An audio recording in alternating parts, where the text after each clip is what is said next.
Okay. Let's give you guys like one more minute here, try and finish this one up. One more minute, try and finish this one up.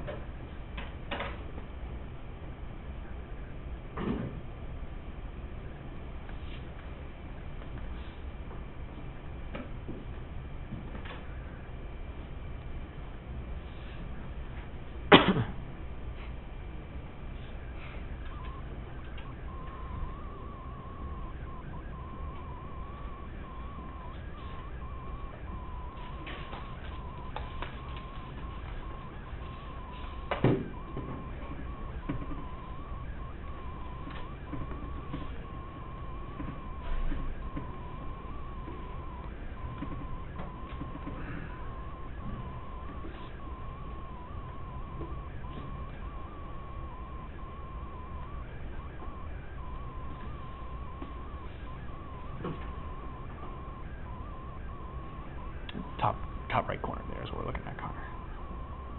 Okay. So here's what we end up with. Okay? So, what's the solution to this system? No solution. Why not?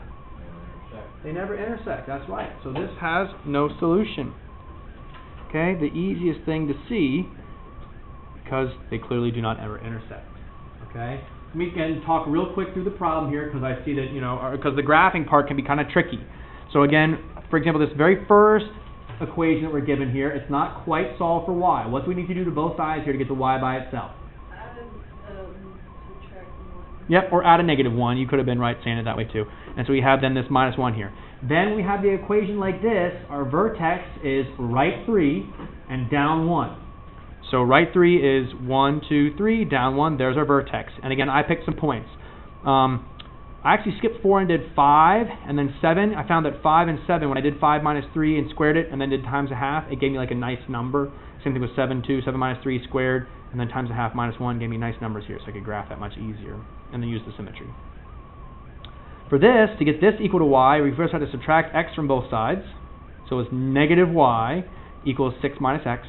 Divide both sides by -1 to get rid of the negative y, just make a positive y. So divide the 6 by -1 to get -6, and that divided by -1 is positive x. So we have a y-intercept of -6 right there, and then a slope of 1 over 1, right? There's a 1 in front of that x there, so up 1, right 1, up 1, right 1, up 1, right 1, up 1, right 1, and there's the line. And they never intersect. So the answer is, there is no answer. Questions on any of that?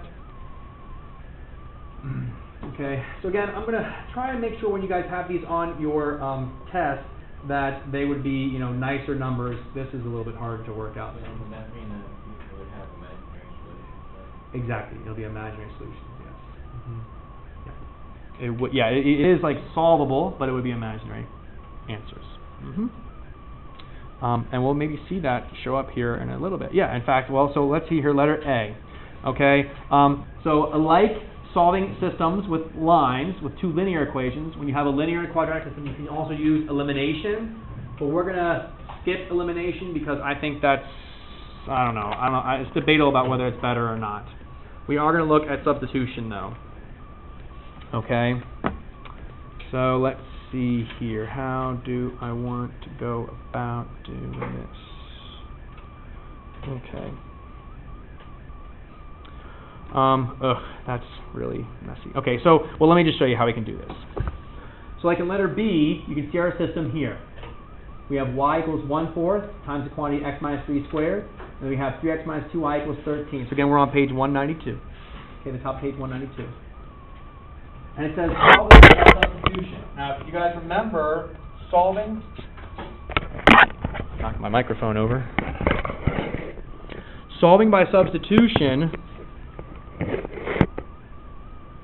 involves taking one of the equations and plugging it into the other equation. You'll notice here that since this top one's already solved for y, we can take this value here, that 1/4 times the quantity x minus 3 squared, and substitute it in for y right here. So it'll be 3x minus 2 times not y, but 1/4 x minus 3 quantity squared. You see it right here. 3x minus 2 times the 1/4 x minus 3 squared equals 13. Okay? All right, so like we have that substitution, and the directions say, now solve for x. All right, so can you guys see what we need to do here to solve for x? We have to distribute the 2, we'll multiply the 2 into 1/4, so we get 1/2. I guess I'll try and fill this in here. Okay, so we get 1/2 there. Okay, the 2 times the 1/4. Then we're going to square this quantity x minus 3, which is going to be x squared minus 6x plus 9. Right, when you do x minus 3 times x minus 3, it gives you that.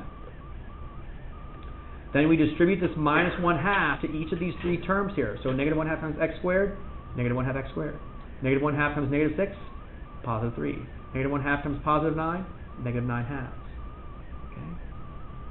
Then we rearrange the terms in order and combine like terms. Like, for example, the 3x and the positive 3x there makes 6x. Okay, there's the negative 1/2 x squared, there's the minus 9/2. It's equal to 13, which we know is a problem, so we're going to subtract the 13 subtract 13 from both sides. We have 0 equals negative 1/2 x squared plus 6x minus 35/2. If you have negative 9/2, take away 13, that's what you're left with. Okay, and then it has us do what Katie had us do yesterday. Since we have these fractions of 2, what should we multiply both sides by here? Multiply both sides by what? Negative 2. So let's multiply both sides by negative 2 there. We still have 0. Negative 2 times negative 1/2 is positive x squared. Negative 2 times positive 6 is negative 12x. And negative 2 times the negative 35/2 is positive 35. So that turns out to be not awful, but you got to be able to get to that point, right? And so now we're looking for 2 numbers that multiply to 35 but add to make negative 12. Negative 5 and negative 7. So x minus 5, x minus 7. And so our 2 answers here are 5 or 7. And we have x minus 5, x minus 7, so it's 5 or 7 are our 2 solutions. Wow!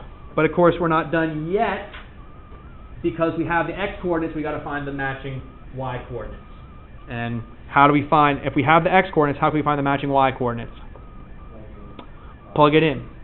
And it doesn't matter where you plug it in. You can plug it into this one, or you can plug it into this one. It's up to you. I'm going to plug it into this one because it's already solved for y. They actually have us plugging it into the line down here, but I'm just going to plug it in the top one. So it's going to be 1/4 times 5 minus 3 squared, and then y equals 1/4 times 7 minus 3 squared. Okay? And we'll just simplify those. 5 minus 3 is 2, squared is 4, 4 times 1/4 is 1, 7 minus 3 is 4, squared is 16, 16 times 1/4 is 4. So we have the points 5, 1, and the points 7, 4. Okay?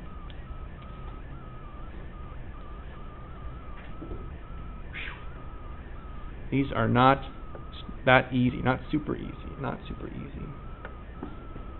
Okay? But there it is. Alright. So I'm going to have you guys try one here. In fact, I may just get you guys started on your assignment, okay? So we'll skip here some of these word problems, just have you guys try some of your assignments. Alright.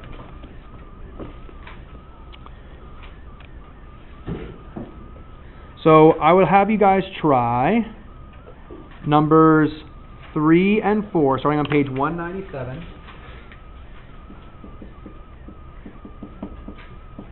Okay, 3 and 4, obviously I want you to graph those to find that solution.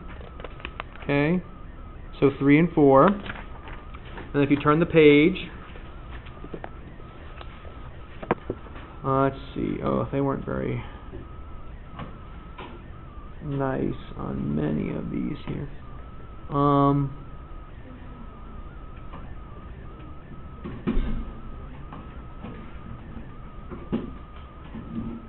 And then 9 and 13. I'll just have you do 4 problems here, okay? 9 and 13.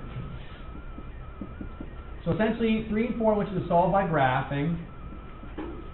9 and 13 I want you to solve by substitution. Okay? So that will be what I want you guys to do. Okay? Remember to graph, you want to solve for y first and then graph. Okay? So like in number 4, you'll need to solve both those for y first and then graph. Okay, and then 9 and 13, you're going to do 2. Alright. come around and help you guys here to get started. Computer's done? So you found this one to work, you're saying? So if it works, I want you to find all of them. There should be, like, you should be able to find 3 of them. There should be 3 of them. So, what I recommend you do, use the technique. You know that this one works. I don't understand how to use the calculation. You know how to set a divide? No, I do, but just doing it like that. Yeah, it's like screen. Like, I didn't get how to use all of it. Use the division to divide the 1 out of it. I never did the button. It has a. One of the box, your coefficients, and the coefficient. Then with that answer, it'll be a quadratic because it's cubic right now. So then if you get a remainder of zero without. That means it works. That means it works, right? So, but you know this one works, right? You figured it out, I guess. So use that here. When you see the divide, you get down to a quadratic. You no longer need guess anymore, right? You use a quadratic, you factor it, right? Same idea here. Use the same idea. We need to find 2 zeros because you got to go from a quadratic down to a quadratic. So you need 2 zeros. So you guys can check use that division. Or, you know, I plug it in and see 0. Okay.